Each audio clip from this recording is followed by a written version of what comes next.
You see it in the movies all the time. The drama, the action. But of course, this is the movie and this is real life. What got me started in all this was going to see Dirty Harry. And, yeah, seriously, because my boyfriend at the time had a Smith & Wesson 44 Magnum and a 357 Magnum. And I would go up to the range with him and watch him shoot. And it was, wow, that handgun made the same noise on the range as it did in the movies. Dawne Deeley is part of the Victoria Women's Shooting Club. While the sport is dominated by men, this group is trying to get more women involved. Once the ladies come in and they see that these are not something to be afraid of, that it's something that they can control and that they can take part in, they embrace it totally and they love doing it. She started out about 2 years ago and has been addicted ever since. It's fun. It is really, really fun. And my friends like to kid me that some women buy shoes.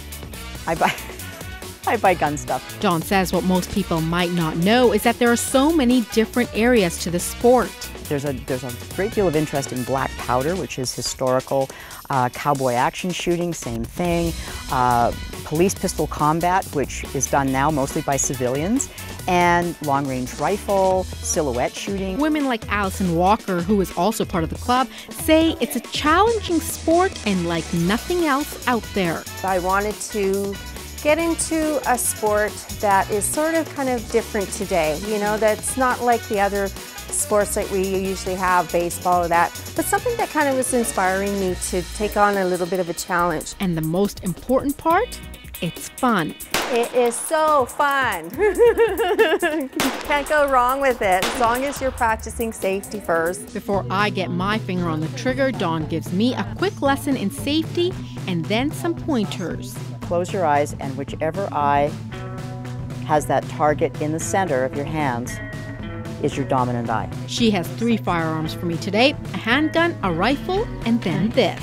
This is one of my babies. I love this old rifle to death, but it's pretty beat up. It's been through the wars. So here we go. So you don't hold your breath, right? You don't jerk the trigger. You just pull it back and squeeze it. Well, that wasn't so bad. Kind of empowering.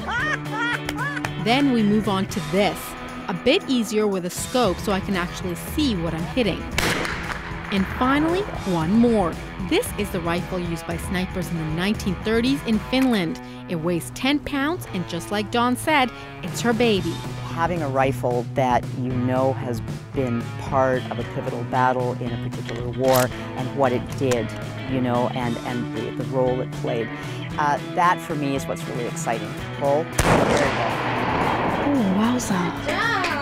Well, that's got a kick to it. The one thing that Dawne and Alison stress is that this is safe if done right.